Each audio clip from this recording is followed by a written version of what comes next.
Hello, everybody. Welcome to another episode of Gaming Gone Weird. This is episode number 45, and I'm low-key already in vacation mode, but the pod goes on. Welcome, guys, to another beautiful Wednesday here on Know Your News / Gaming Gone Weird, where we talk about everything and all gaming and all the weird games that do come out. I'm here with my 6'5" co-host with AirPods and a fresh fade. You know him. You love him. You guys call him Ghost Stories. I call him my best friend, Peter. What's up, man? How you feeling, bro? What you been up to?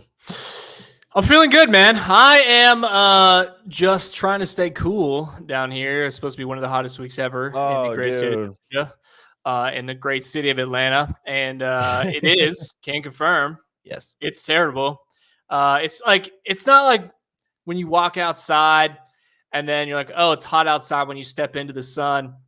You walk outside and it's the same temperature in the shade as it is the sun, and then I'm upset. Is really what it is. It's an uncomfortable hotness. Yes, the hotness. Usually, we love to bring the hotness. Not so much this week. You know, here on Gaming Gone Weird, we love to bring the heat. I feel you, dude. I'm gonna be in Texas Thursday, Friday, Saturday, Sunday, and they're talking about temperatures at 101 degrees. Like, that's temperature. Please, seriously. No, I'm going to keep a water bottle on deck because those temperatures are absolutely crazy. 101 degrees. I'm going to be wearing the shortest of shorts, the thinnest of tank tops. So I was hoping the thinnest of shorts and the shortest of tank tops, but here we go.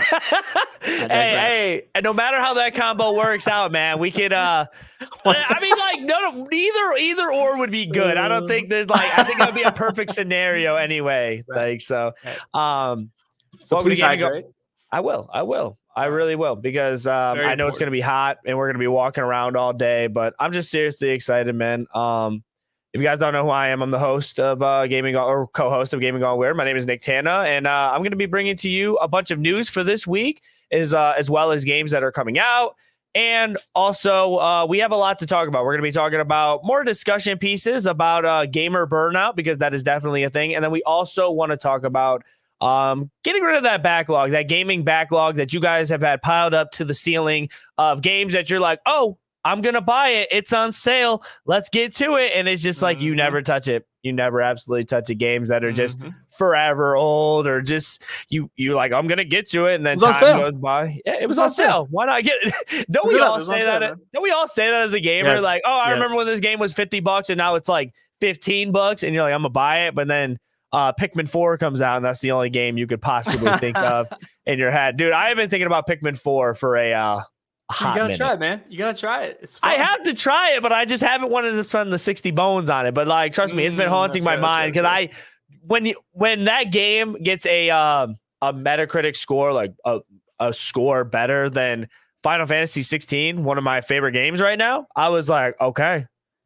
are the little plants up to something? It's a game. It's not a game, though. You know what I'm saying? That's a serious thing. But yeah, man, thank you guys all for being here, man. If you guys want to help contribute to the podcast in any way, shape, or form, other than just doing the basic stuff like subbing, liking, commenting, because all that stuff really does help bring in potential new listeners and tell people more about the show. You guys could also send a KYN chat. A KYN chat helps supports us as well as Jimmy and keeping the lights on for the podcast. So it makes us all happy, and we all love to be happy around here. Other than that, Peter, why don't you get us kicked off with the QOTD, I totally stumbled that. Also known as the question of the day.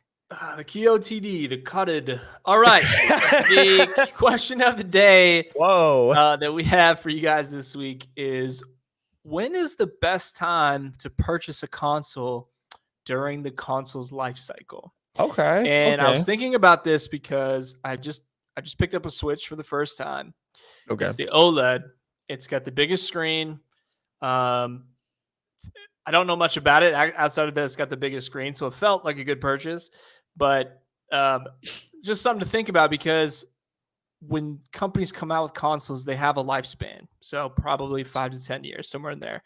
And they have versions of that console drawn out in advance. So they're going to release the first release. You got the early adopters, which is a small segment. And then you have this giant bell curve, which is everybody else, the majority. And then you have people like me who wait about 2 months before they release the next thing. And that's when I get the console. Mm-hmm. I wanted to know what your thoughts and opinions are for the best time to purchase a console during its life cycle. We won't talk about PCs because you can always parts come and go all the time. Cases come and go all the time. But so for consoles, especially like special editions, they have smaller versions, they have larger versions, they have larger hard drives, whatever. So want to get your feedback on that. When do you normally purchase one? What do you think the best time to purchase one is?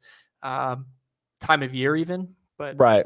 Okay, so this is a great topic to even talk about. I've been no stranger. I've never tried to hide this at all, but GameStop has absolutely bamboozled me when the Xbox Series S came out the first time around. It came out around holiday season, and I'm pretty sure that was Madden 21. I know Mahomes was on the cover of it. I can't remember what year it was, but I knew I wanted a next-gen console just because I knew Madden was going to be out on it. I thought the next-gen wave of gaming was going to be like so advanced and so much better that I had to get my hands on it. I had like a FOMO of like not having the next gen console. Right. So if you guys are unaware, the way that GameStop does it is the way they do their bundles is basically you have to, if you're going to buy a console that early on, it's always a bundle. I had to buy a bundle through GameStop with the Switch, which ended up having like the console, 3 games, and then they also had like stuff you don't even really care about. For instance, mine came with Splatoon, I think Zelda, some $20 game, and then it came with like a Splatoon Nerf gun or something. And you're just like, okay, for how much extra that actually costs, you could have saved that and just bought the console and the games you wanted. But they don't like you doing that. So when the Xbox Series S came out, I spent well over, and it was about like $600 for the console itself and 2 games that weren't even $60 games, a headset, which I knew wasn't a $100 headset. And I think they threw in like a few years of Game Pass, so like I overpaid for it when it first came out. So I'm a little bit more hesitant on buying stuff when it first drops. I did a very good job with the Steam Deck. I think the Steam Deck has proven, though, that the console runs well. The benchmarks for it is absolutely insane. People are loving it. The games run very well. That's a time after a few months, everybody's talking about it. You don't really hear a lot of complaints where you're just like, okay, now it might be time. Generally, I like to wait. I would like to wait for it to just kind of like the prices to either go down or level out, because console prices really don't go down as much as I would like them to. Because I remember waiting and telling people like, just wait for the Switch to kind of get a discount. The Switch didn't get a discount, but it did release a version of it that was a lot simpler and a lot cheaper than the original price, which is the Switch Lite. Obviously, you lose out on some features, but if you really just want the Switch for what it is, you could buy it for that. But I mean, the Switch has stayed the same price, around like $300. It doesn't really go on sale. They might have a bundle included where it's like, oh, the Switch is $300, but you get a free Mario game. So it would be like, technically you're instead of paying $400, you're paying $300 with the game. So I do like that. But it's such a hard question to answer because no time's really a perfect time. But if I could give out a little bit of advice due to my problems that I had, I would probably just say, wait until okay, reviews are good. You feel like that you're getting it for a game that you could play on here and it's going to perform exceptionally well, and that you're not like kind of overpaying for something, and then just go for it. Because then it comes like how you said, okay, well, I got the Xbox Series S, but I would have loved to wait for that Black Series S to come out because that is a way cleaner console than the original. So I can't really give you a direct answer. Obviously, wait till you're financially stable to get one. That's like always rule number 1. Make sure you're able to afford it. That's the best time to actually buy a console in its life cycle. But if you feel like you just want the system and you're going to like maybe run 1 or 2 games on there, nothing crazy, you could wait for like a cheaper model to come out. or if you need it in that exact moment, just look to get it as soon as possible. But I will tell you, just try to not have that FOMO habit of just buying something that is not worth it, because I wish I could have that other $300 that I got for my Xbox Series S and Gears Tactics that never touched, and also for Watch Dogs 3 that you guessed it, never touched. The headphones that I gave to my brother, never touched. I wish I would have just saved it. Those bundles are terrible. They're just straight up scams. I'm coming for you, GameStop. I'm coming for you. Yeah. There's no love here. No love. So that's a lot of insight for sure. The only console that I ever went and purchased at release was Xbox One. So I actually got a day one Xbox One. I have the day one Xbox One controller still. Went there on release, got it. Never had a problem with it. Never had an issue with it. But once the S's came out, I was like, man, I wish I didn't have a 50-ton brick of a console. Like, that looks so much more convenient. Transporting it was so much would have been so much easier. So I got to play the games right away, but the console itself, like, I wish I would have waited. I mean, I still enjoyed it, but it is there. I think the best versions of consoles come out way after the fact, like way after release. So, I swear, like, I think they do it on purpose. Sure, I don't want to say they do, because then it's like, okay, well, you could just trade it in and get another one, which that's always an option. But gamers, let's be honest with ourselves. How many times have we just felt like we're just too lazy to do that? You've thought about it, but you don't end up going through with it. Everyone's like, what are you doing with it? Oh, I'm going to trade it in. You never you keep it. You collect dust.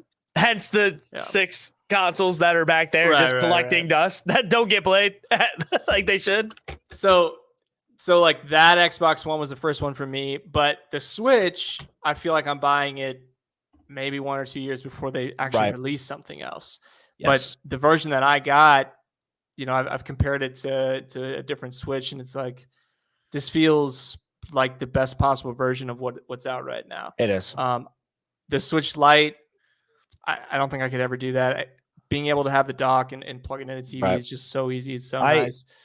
Always ask yourself, like, what you're going to use it for. I would never, like, me personally, you guys could say what you want. Like, my word is not God. Me personally, when it comes to buying consoles, like, I don't want to cheap out, because at the end of the day, bro, technology it's an investment, especially for something like that. Yeah. The Switch Lite, it's not going to have the benefits that you actually need. If you think about it, like, okay, somebody told me if you're like on the go a lot, that Switch OLED, that OLED screen that you actually get to look at, nice. It's beautiful. For me, I don't really have any OLED screens in my house except for my TVs. They would look great on my TV, but a lot of the time my stuff's docked up. So I'm okay with just having that. And trust me, I also had a FOMO of getting the OLED Pokemon Switch, which I really, really wanted. And I was just like, all right, calm down. But yeah, so always keep that in mind too when you're buying a console. Indeed. I'm gonna take a look at this Pokemon Switch. It's awesome. It's seriously so cool. Let us know down below, guys, what you guys think is the perfect life cycle to buy a console, when you think it's good. I will also say too, I'm more apt to buy like something more right away. To kind of end on this. Sorry if I'm rambling on. But like, I'm more apt to spend a lot more money on like a PlayStation, and that's just not me fanboying, or a Switch, because the exclusives you get with that, it's more you need that console to play that, versus like Xbox, you have a PC, you're good to go for that situation. Sure. So availability to games will also kind of eager me to want to buy something a little quicker. Fair enough. Yeah. So, without further ado, guys, we're going to go ahead and get more kicked off into the show. I want to show you guys the games that are going to be announced this week. A lot of good ones, to say the least, too. I'm very excited for a lot of these games. The first game that we have is Remnant 2. This is coming out on the PS5, Xbox Series X and S, and PC. It came out on the 25th. This game looks absolutely amazing. I don't have any footage on me right now, but a lot of people are really loving this game. Next, you have Ratchet and Clank that is making its appearance on the PC. So a lot of people that are complaining that PS5 holds its games on its consoles for no one else to play. You lied. It's on the PC. You're good to go. Go ahead and grab it.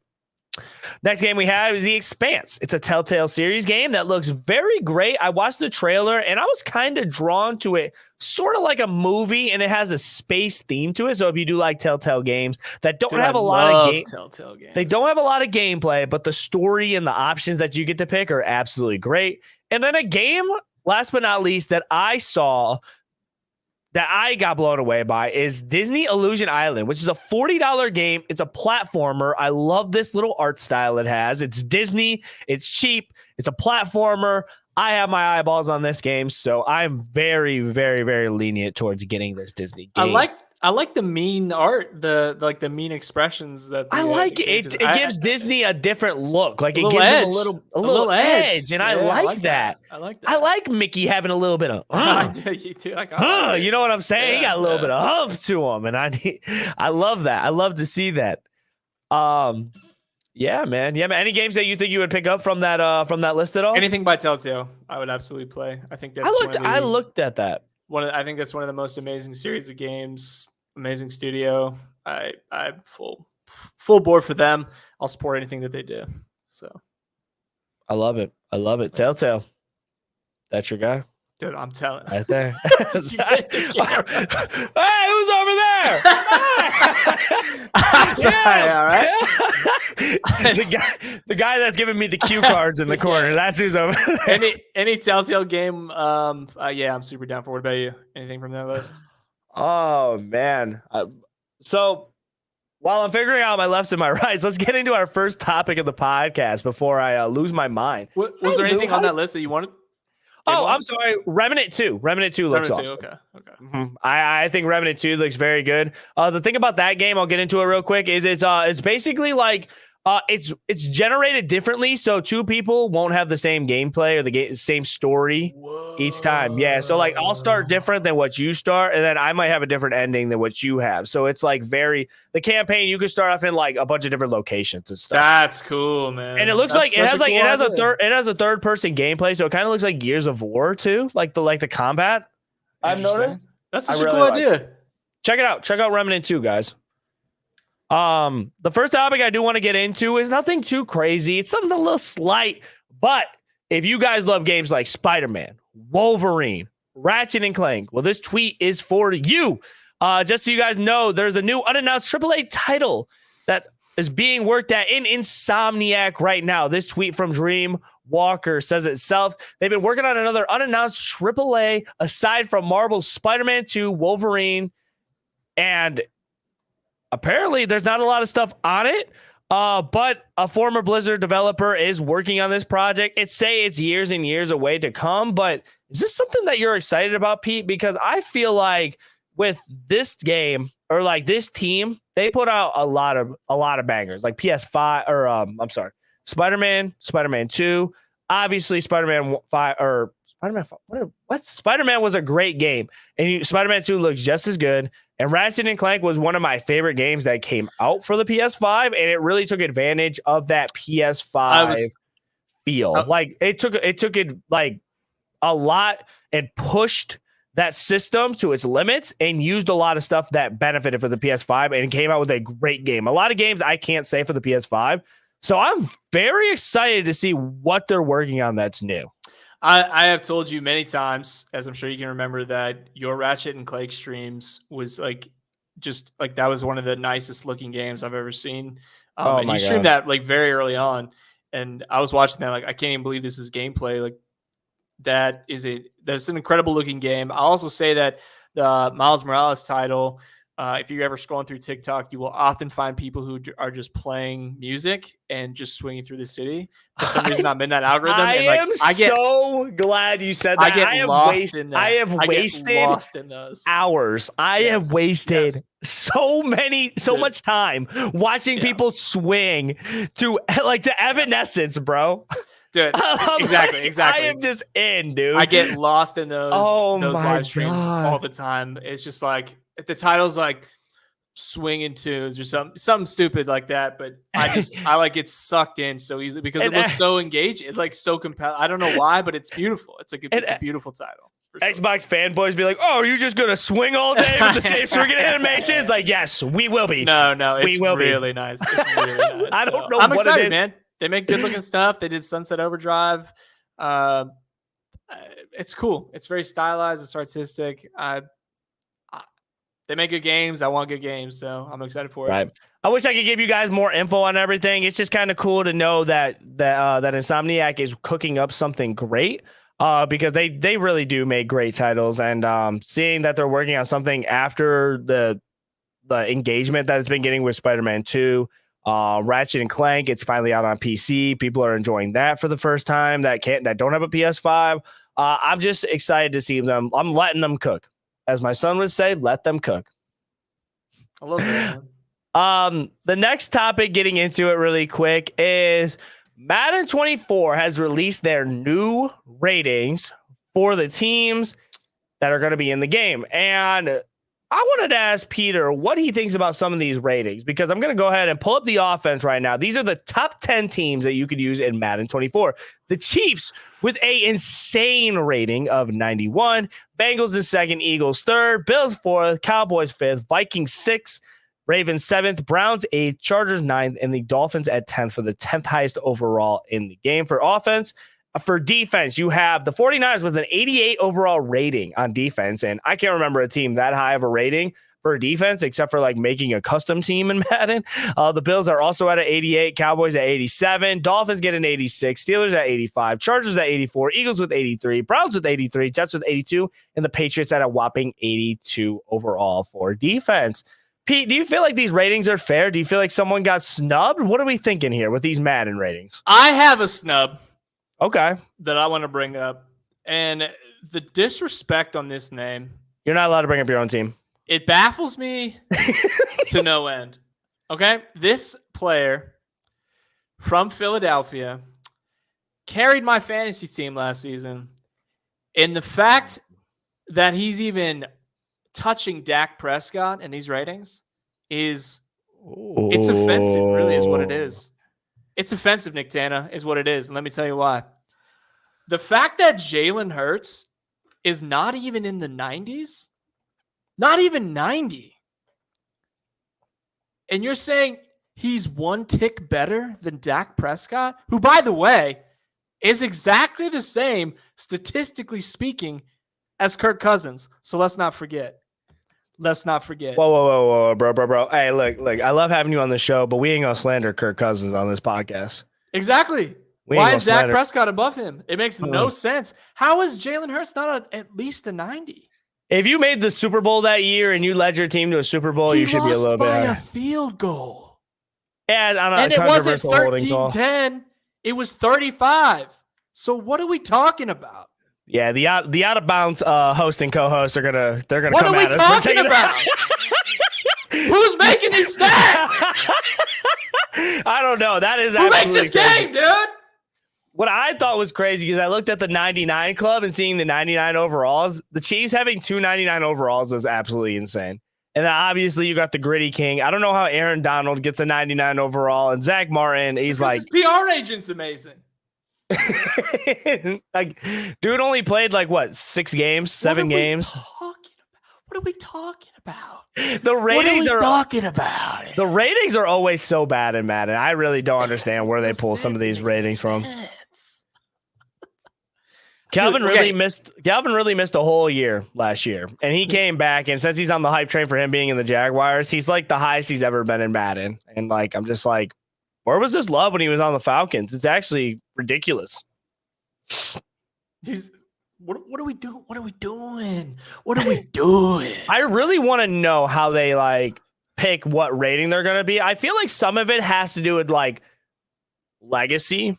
Like, I know that sounds weird. Like, I feel like they don't dock someone significantly low because of like what they've done in the past. But sometimes when they do, like, okay, so Aaron Donald missed all the games he did last year, but like players like TJ Watt, a lot of other guys had more sacks than him. So why does he get a 99, but someone else gets a 94 or like a 93? I don't know. This would be a very interesting, like, long form video if you ever dove into this with your Madden experience. Like, how do they figure out player ratings? Like, what data do they use? Is there recency bias? Is this like it's like fans of the teams that make like, I don't understand. I don't get it.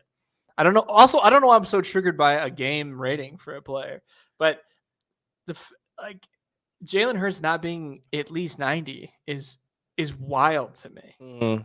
What are they docking it for? I don't even understand. Strength? I don't even know how like Prescott gets that high. He led the league in interceptions last year too. Let's not forget.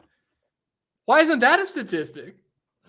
But no, I think Madden ratings have always been. I do love watching the interviews of when they have the players in, and then they go, "Hey, your Madden rating is this," just to see their reaction. That's always fun. It could be a 98. They'd be like, "Why is it not 99?"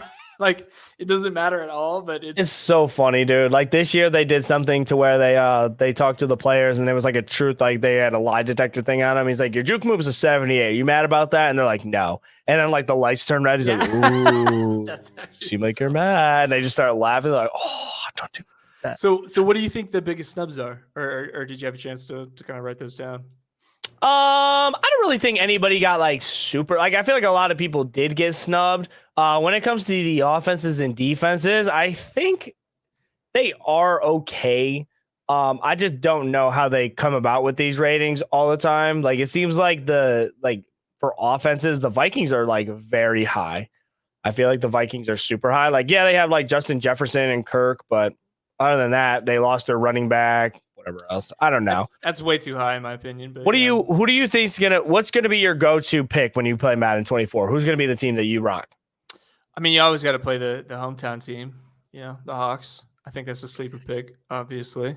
Okay, I respect it. See, because a lot of people would have said like the Chiefs. I think a lot of used team, like the team that's gonna be used the most this year is I guarantee you're gonna see a lot of Chiefs, Bills, Bengals. You'll see the Dolphins. Yeah, it's like people with all the most exciting quarterbacks, and it's the quarterbacks that are in the news the most often. And then it'll be just people who are fans of the team. I'm gonna be fairly upset if, like, going up against the Chiefs with 99 Mahomes and 99 Kelsey, and they could just have free will at whatever they want in the game, because you already know they're just gonna be able to do what they want. Especially with that diving throw that they introduced in the trailer, 99. Yeah, I just don't want to be sick right now. I just don't want to talk about it because if that happens to me in the game, I'm seriously gonna lose like all hope at all. Like I just do not want to see that. I don't get it, man. I don't get why Lamar Jackson's a 91 and Jalen Hurts is an 88. That makes no sense to me. And Desmond Ritter's a 70? No, is that what he is? Is he even on the board? He's a 70. He's 70. Like, I don't know. I don't know how they do it. I think that'd be a really cool video idea for you if you ever really dove into that. I don't know how. Let me know. Let me know, guys, what you guys think about the Madden ratings. If your team got snubbed or not. Snubbed. My team isn't even on the top 10 for either. So that's where we stand. The next topic I do want to get into, guys, is the Dolphin Emulator team abandons plans to launch it on Steam. If you guys don't know what the Dolphin Emulator is, it's the emulator that produces the Wii emulators, the Nintendo Switch emulators, the GameCube emulator, stuff like that. It was trying to get pushed out onto Steam as its own app, so you could play these emulated games instead of having to get them on the Switch and pay for them. Basically, Nintendo sent out a DMCA saying like, "Hey, man, cut that out, because if you don't cut it out, we're going to be coming with our lawyers, and nobody wants to get into a lawyer battle with Nintendo." Personally, I get it. Business is business. You can't sit there and say like, "Oh man, like why are they doing this? They're just ruining gaming."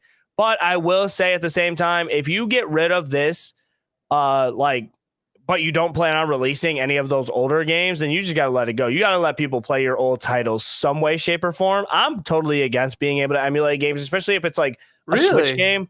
If you play a Switch game, like support the creators and buy it.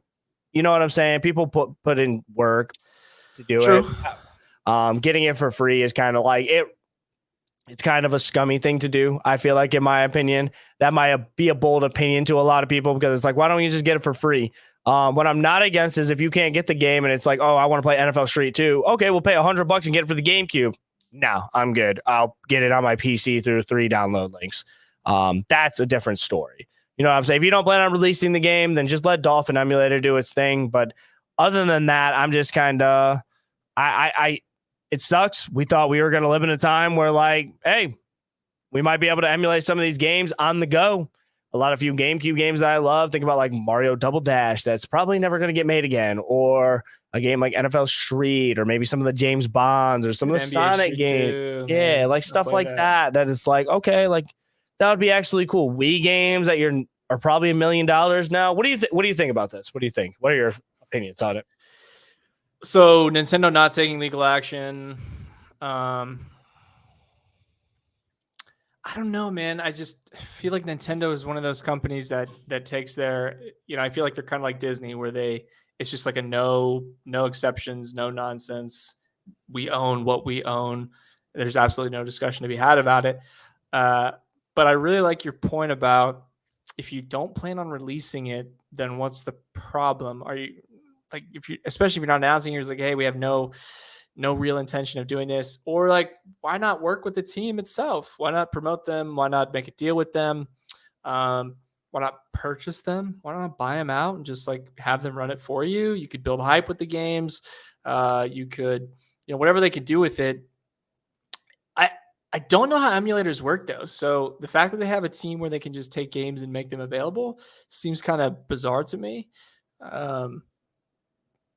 Yeah, I don't know. It's that's above my pay grade as well. I really don't know exactly how that works, but at the same time, it's they said they were going to do it. The hype was there for it, and then Nintendo scared them out of it. They got their lawyers involved, and they were just like, "Whoa, we don't want you doing this, man, because if you do this, it's going to be problems." And sometimes, like I said, like I really don't care for the emulator. Like the only reason I care sometimes is if you like get Switch games, because I know you could purchase Switch games right now for a reasonable price. You could pay them for $60, maybe a little bit less.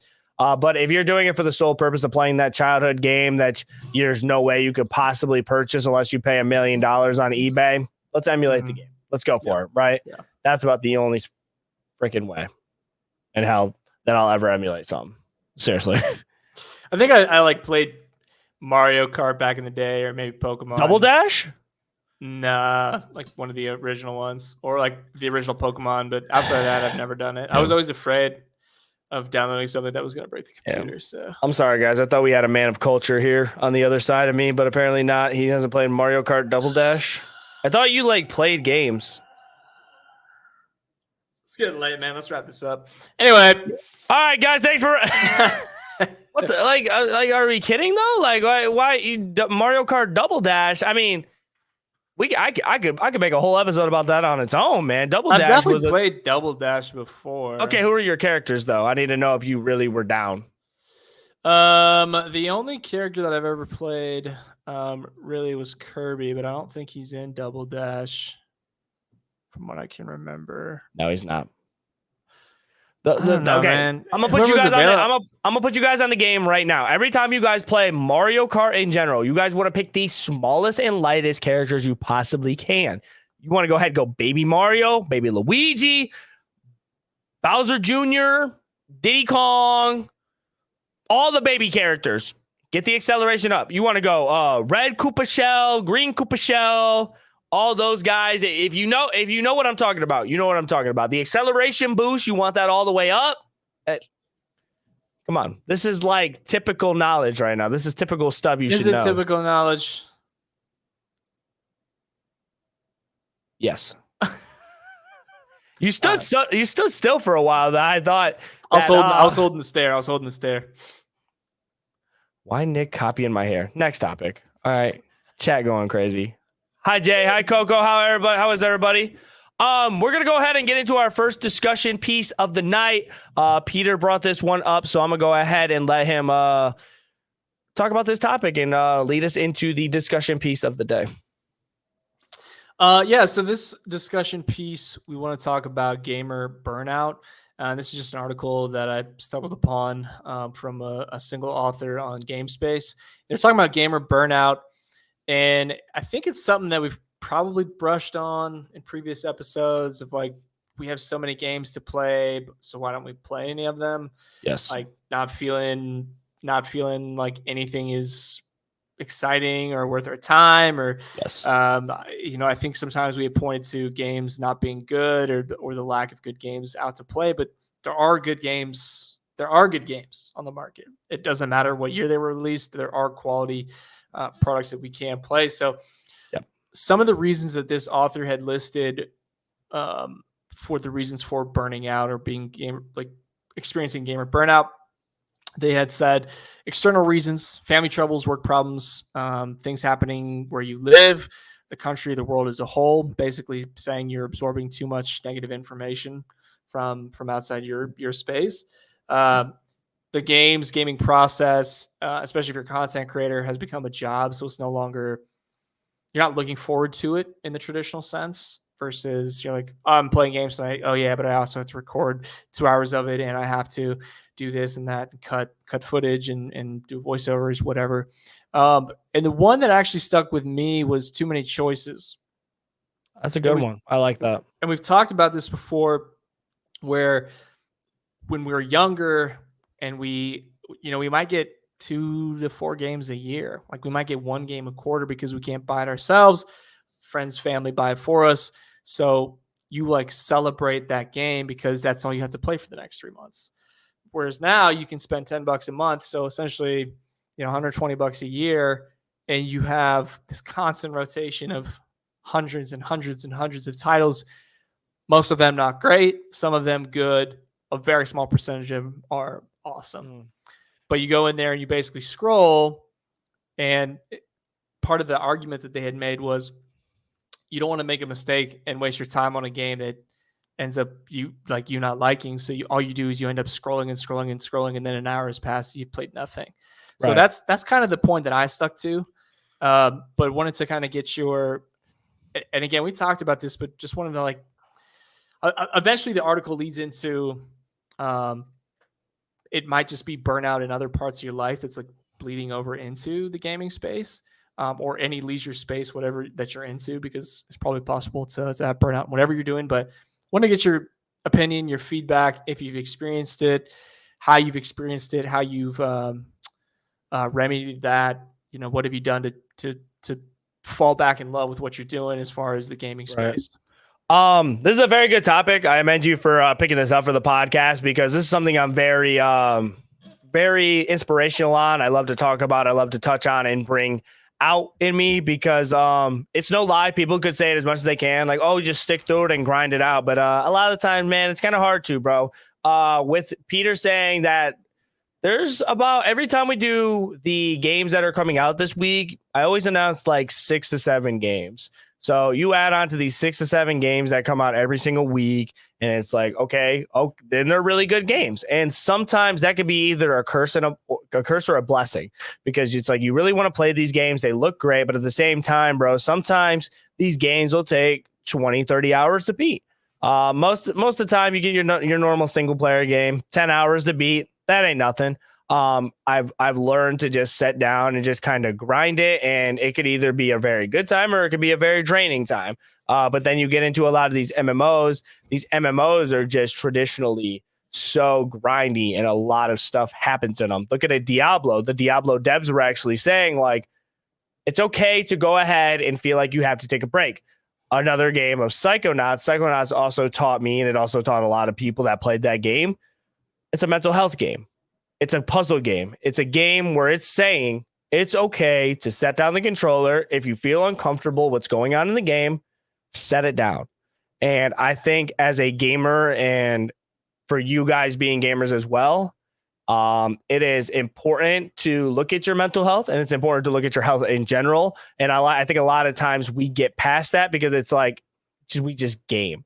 A lot of times we say that gaming takes us away from the real world or the real world problems, but the real world is also draining as well. You only have so much energy inside of you in a day.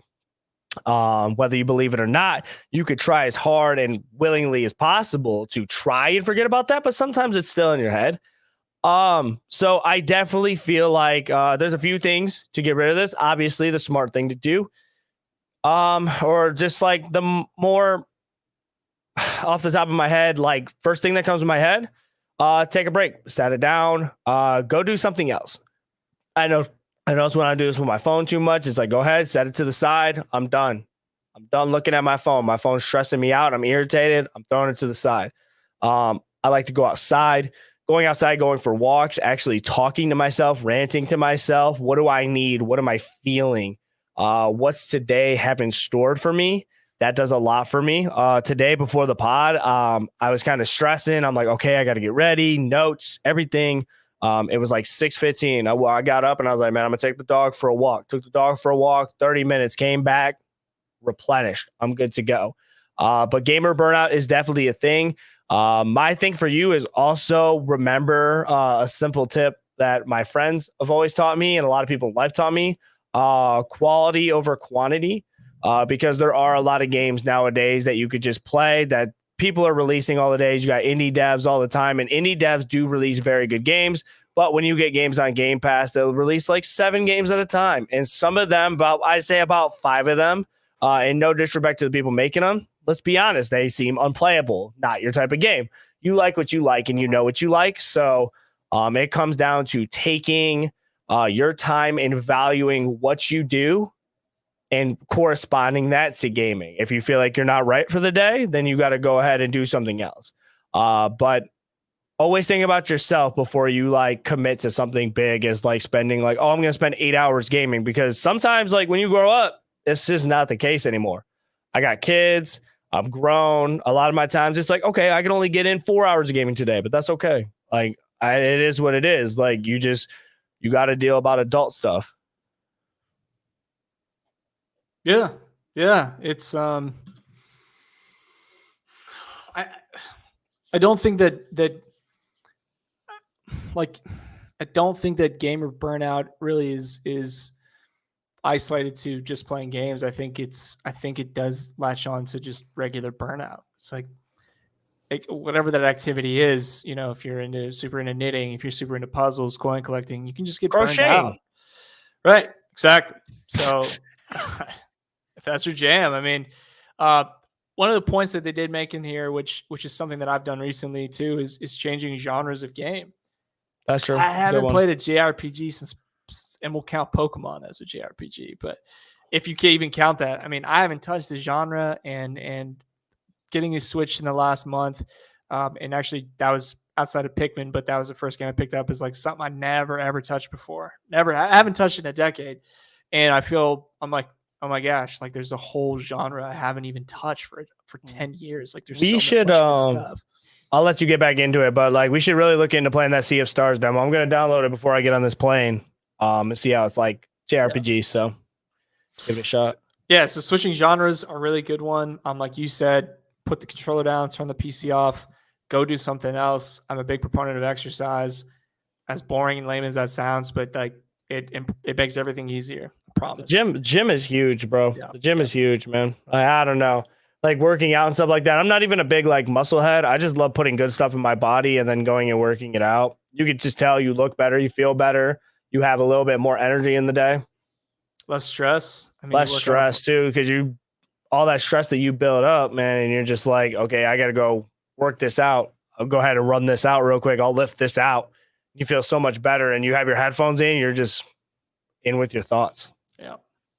So it's a real thing, man. And like you said, I think some of it speaks to mental health. I think burnout's a real thing just across the board in work, in life, in your job. So we want to say, don't let one of the activities that we love the most, playing games, don't let it leak into that. And the best way to do that is to, like this person said, like you and I had said, do different things, get outside of it, protect it, make sure you don't let it get infected with all the negative, because it is a real thing. And another thing I would even say is, like, when you get a game and it's good, you enjoy it, don't play a different game until you finish. I know it's kind of lame. Maybe that's not the best way to do it, but we usually run a couple games at a time, but finish games. That helps too. Finish games. It really does. Finishing games is important. Getting some closure on these stories is important, and seeing them through to the end, I would say. Hey, thank you for bringing up that topic, bro. That was a good one. That's a good discussion piece. Let me know what you guys think about taking care of yourself and getting that stress off to continue on gaming and not having that burnout. The next episode. Wow, I am ready for vacation. The next topic that we will be touching is not a topic. It's actually your favorite part of the podcast. The segment is called Pieter Reacts. Where he reacts. Pieter, I got a good one for here today, man. What's I want to up? hear. All right, you ready to react to your topic of the day? So, for this Pieter Reacts episode today, Xbox has announced they are releasing a Ninja Turtle collaboration with their controllers. The world's first pizza-scented Xbox controller. That is right.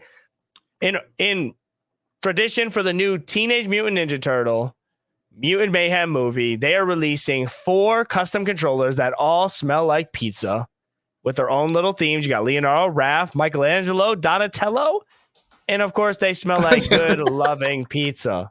Is that their ad picture? Yes, it is. Okay, what's the pizza? What's the pizza slice actually? Is that just part of the? Is that where the scent lies? Is inside? I have no. You're asking the wrong guy, man. You're asking the wrong guy. How long could that scent possibly last? I feel like it's just gonna be some. Wouldn't you get used to it though? What kind of pizza? Also, though, it looks like pepperoni's on this. Just pep straight across. Right. Straight pepperoni. It looks like they don't have anything else to it. Because I'm seeing some pictures that have the actual pizza on the back of it, and some of them don't. So I don't understand. I think this isn't also to like amp up their Teenage Mutant Ninja Turtle Shredder Revenge game that you can play in Game Pass that has 6 people. So I think that'd be kind of cool to have that controller and play that game. It is a good game. It is a good game. It is a cool little game. Mm-hmm. I have a couple questions. Hold on. I see it right here. It says, designed to deliver the smell of the turtle's beloved meal to your game time. These exclusive Xbox wireless controllers come with a built-in scent diffuser shaped like a slice of delicious New York za. The controller comes in 4 variations, each representing the signature colors, weapons, and personality of a teenage brother: Leonardo, Raphael, Donatello, and Michelangelo. So it's a pizza diffuser. Okay. A couple questions. First, if I'm playing this game, okay, is that blowing straight into my eyes while I'm playing? No, I hope is that not. blasting my eyeballs with pizza juice? That's a terrible design. A second question: if my hands are all sweaty all over this controller, which they're going to be, is it now fusing with the pizza juice smell? Sweat and pizza might be top 3 like nastiest things. What do they look like again? Hold on, bring them back up. All right, let's see. Which one are you copping? I'm definitely copping the Donatello one. Dude, hold on, bro. There's a hole right there where the pepperoni is. That thing's going straight into your face. That's what I'm saying. It's aimed right at me. Oh, no. That is terrible. Yeah, I don't know. Can you refill it? Is it refillable, or is it like a 1 cartridge and you're done, so? I don't know, bro. Where do you find pizza diffusers at? Like, this is like brother. Can I? Okay. I don't know, man. I don't know. How much are they? I think it's a giveaway. I don't think they're selling them. Okay. If I can refill the diffuser, I still don't want it. You can enter the giveaway if you go to Xbox Game Pass on Twitter and retweeting their Xbox Game Pass sweepstakes tweet, which I will probably be doing because I'm going to do it. I'm still going to do it. Right. I think we should at least try to get a pizza controller, like fairly, you know? I think we should, because I'd love to bring it on the show after one of his wins, and then we can talk about the smell. That'd be great. That'd be great.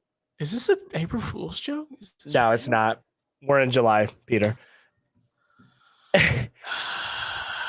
I appreciate it. I appreciate everybody being here, man. I want to remind everybody before we get into the main topic and the last topic of the day, make sure if you guys like this type of content, make sure you guys leave a subscription because it does help, and you guys won't miss another Gaming Gone Weird episode at 8 p.m. Eastern every Wednesday. Also, on Know Your News, we have a lot of other shows on here that represent a lot of other things like movies, sports, crazy news, celebrity news, everything for your guys is great listening. So make sure you guys sub, like, comment, all that stuff, and we appreciate everybody kicking it here with us right now. The main topic of the day is we're going to be talking about backlog and attacking the backlog, and also we are going to be doing that by touching on games that we both actually took personally from our backlog to also demonstrate about how you could take down that backlog a little bit further, I'm going to kick it off to Peter because Peter's been playing a game that he picked up from his backlog that he just can't get enough of. Yeah, and that game being Octopath Traveler, which came out in 2019, I believe. Mm-hmm. And first things first. What do you recommend for somebody? First off, let's start off with a definition of a backlog. If you guys don't know what a backlog is, it's when you have a stack of games this thick that sit off on the side of your desk that you're like, oh yeah, I'm gonna go ahead and take care of these. Oh look, these are games I handpicked out that are just sitting right there. I'll get to them one day, and they just sit there and pile up because more games come out, and you can never catch up, and it's a never-ending cycle of backlog. I'll tell you this: buying new games it feels good. It makes you feel good, and then you have the task of actually playing them through the end, which is more difficult. Buying new games is great. I love building the backlog, which is why the backlog exists. It definitely has a pizza diffuser like feeling to it about having a backlog and having to do it. Because every time you open up your library, it just blasts you in the face. But the game I've been playing, as Raph had said, to start playing would be Octopath Traveler, again, which is a genre that I have not touched for a very long time, and I have it for the console, which I've never had before. And I've been playing this. I probably have about 20 hours into it, and I'm still in chapter 1. So the game, if you do everything, has potential of over 100 hours of gameplay. So for me, that's like the perfect Switch game. I can put in maybe an hour a day. And the fact that it's turn-based, like you can put in 30 minutes and then put it on sleep mode and then come back to it later. But I've been working on that game. That's like nothing I've ever played. The art style is so cool, man. It looks like a pop-up book. It's really hard to explain, but if you're thinking of a pop-up book, like you can only go left and right. You can only go forward and backward, but everything is static.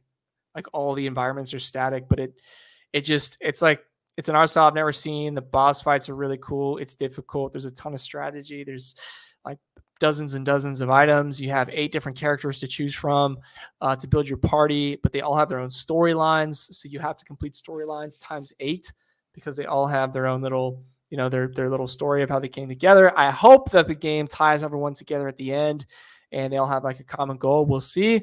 But dude, I'm like 20 hours in and still in chapter 1. Yeah. I just want to let you know, my brother, you're never getting that backlog finished. Yeah.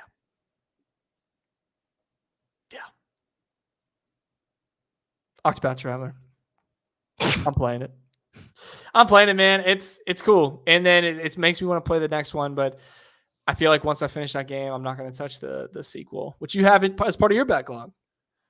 Yeah, and now that I know that they're 1 million hours long, I'm just gonna let them chill there for a little bit. I think that's a game I pick up a little bit later. My tip for even tackling a backlog would probably be, for the first thing, is know what you're gonna play and dedicate yourself to it. Dedicate yourself a few hours to it. Like, okay, today's the day I'm gonna play at least 4 hours of this game, because really sitting down and playing some of these games, they don't take a crazy amount of time to actually beat. Some may think in your head like, oh, 20 hours seems like a really long time. If you take like 4 or 5 hour days, you tackle it, you get it done. You just got to dedicate that time to it. But that also gets back into burnout, which we talked about a little bit earlier. So yeah, it's like a fine balance of anything. So a question about Octopath Traveler. Did you feel like it was a little difficult at all? Did you feel like you had like a disadvantage because you never played that type of game before? Like, did you feel like you had to learn a lot before really getting into the game? I knew nothing about a learning curve? I knew nothing about it, really. I would say that's the type of game that you shouldn't pick up if you don't have patience.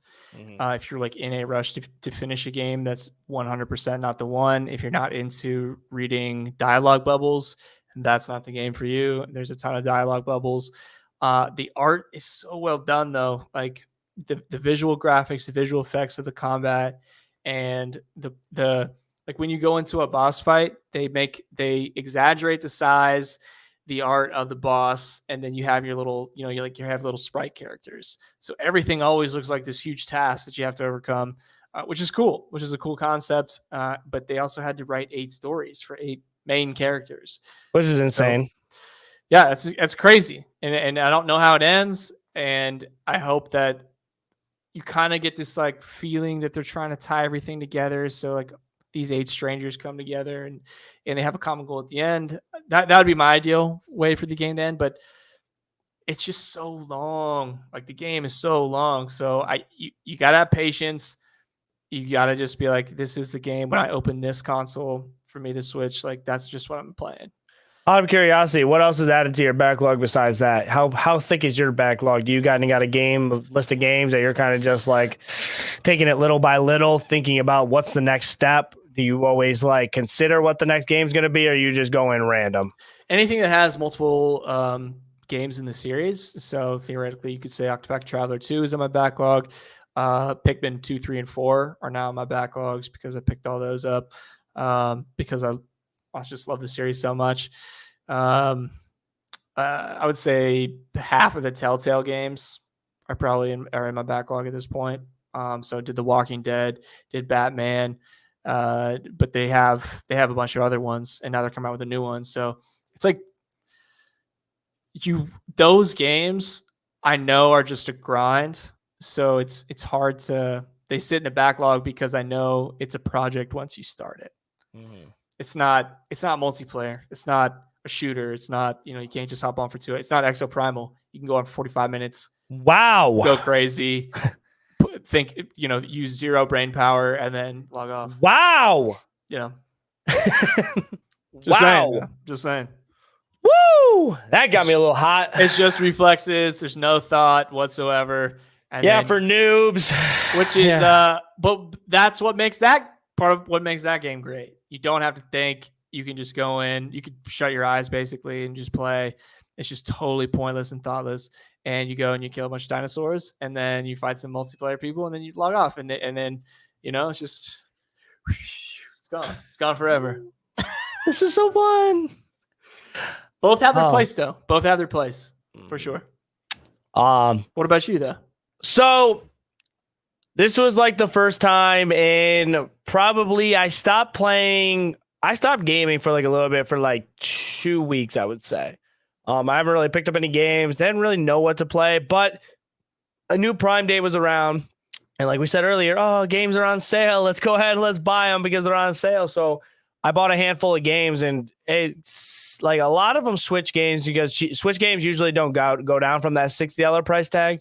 So I bought a few Switch games, and I bought one of them that I'm playing right now is Bayonetta 3.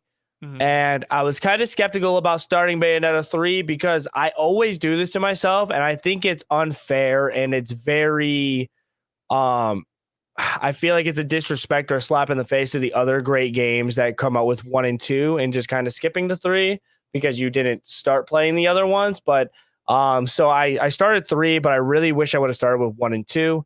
But needless to say, I started 3, and right off the rip, I was very confused of what was going on in the game. They do not hold your hand at all. They basically kick off where they started in the last few Bayonetta games. They don't introduce you to no characters. They don't really introduce you to any side people. They just jump you back in.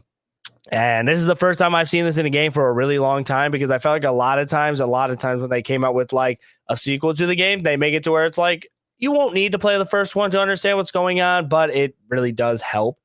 This was like one of those games where it was like, yeah, we don't care. You better play the other ones. You better know what's going on to do this. And I'm just kind of glad that I tackled it for a little bit. But one of the main things with this game that I noticed that I could help take down my backlog a little bit more is, you guessed it, guys, just sitting down and playing it. I kind of just turned my mind off. I set the record button on, and I just played 6 hours of Bayonetta 3. And I had a really good time playing it. And I got done a decent chunk of it to where I've got this game done in about a week. I still have like 1 or 2 more chapters, but by the time of this recording, by the time I'm sitting on the plane, it'll be beaten. So I'll be able to go ahead and start something else. But the game's great. I love it for what it is. And I think Bayonetta is like one of those characters that's just super dope. Like, I think she's just very cool. And like the way that Platinum kind of just shows her off is that she's just a straight up, just like she's just a great character. I don't know how to like say it in like clean terms. She's BA, bro. She's the best. Right. She's awesome. She does everything she does is very cool, very nice. Everything it has like a thump to it. Like it's very good. Like I like they make it very clear that like she's like the coolest cat. Like she's the cat's pajamas. Mm-hmm. She's like her. And that's pretty cool. I like how in that game you don't have to settle on one type of different style of fighting. You could have like multiple styles because you have different beasts in the game, different weapons, different attack patterns, different summons and stuff like that. So I think it makes it very cool. But I just think when you're going ahead and tackling your backlog, it's just sitting down, playing the game, getting as much done as you possibly can within that one title and just enjoying it for what it is. Don't be afraid to tackle it. But I think when you have a game library of 1,000 games, because remember, Game Pass is technically in your library because you have it. You have a million games just staring at your face, and it could get intimidating. And you're like, I'm never going to get it done. Just go ahead and like make a list. This is what I want to play. This is the games I want to get done for. It don't even have to be any reason. You could be like, I just want to play this series, or I want to have this type of genre, or it's like, hey, these are games that I really thought looked cool. Let's get into it. Or these games are short, so I'll go ahead and play these. And attacking it makes it so much easier. And I just literally slapped them on my desk, and every day I look at it, and I'm like, what game is going to be next? So Bayonetta is almost done. I think when I get on the plane, I'll probably hop on Dragon Quest Treasures, which I'm kind of scared about starting because it's a side game to a game I've never played before. But the backlog's got to get finished, so you just tackle stuff day by day. Finishing, that's the key. Pick one and just finish it. Don't keep popping, because then you have 100 games that are half done. Mm-hmm. I believe in that. We at Gaming Gone Weird recommend you guys to start tackling your backlog. Take it day by day. Enjoy what you play and have fun. Amen. Amen. Amen. And that has been our episode 45 of Gaming Gone Weird. Thank you guys for coming and kicking it. I seriously appreciate and love every single one of you guys for all your guys' love and support. Peter, go ahead and ship them off goodbye. Tell the people what you're working on, what you're going to be doing, and all that good stuff, man. Tell them what you're on. Yeah, absolutely. Thank you, everyone, as always, for coming and hanging out with us every Wednesday here on Gaming Gone Weird. It does go a long way. Really Does go a long way. Thank you. So Peter, aka Not Ghost Stories, on all things socials. We are working on doing a lot of YouTube content as of late. So doing as much YouTube content. We got the Creators Unplugged podcast on YouTube and anywhere you listen to podcasts. We've got the Ballback podcast, which is all things football, on there with Tom as well. And that's on YouTube, but we just got our cover art finished. So that's going to be up on Spotify and wherever you can find your listen to podcasts very, very soon as we get ready for the season. And yeah, everything. You can find me. I would say Twitter, but now it's just an X. So who knows? Thank you, Peter. I appreciate you, man. Keep growing. Keep being great. This has been Nicktana, guys, the other co-host of Gaming Gone Weird. And what am I going to be working on? Well, I'm going to be working on nothing. I actually lied. So right now I'm working on the Bayonetta 3. A review will be on that soon. So if you want to check out game reviews, because I am a game critic, make sure you guys check me out at You Love Nicktana on YouTube, Twitter, all that stuff for updates. And I will be at DreamCon this weekend. So if I do see anybody at DreamCon that is watching this, come say hi. Don't be afraid. I will be asking a lot of people questions for Gaming Gone Weird. So make sure you guys are there. Don't be scared. I'm ready to get in Texas. I'm ready to feel the heat, and I'm just showing off this chocobo that my wife made me because this is some true talent, and she did a very good job with that. So, with that being said, thanks for being weird with us, guys. Be safe. Tell someone you love them. I'll catch you guys next week for another Gaming Gone Weird.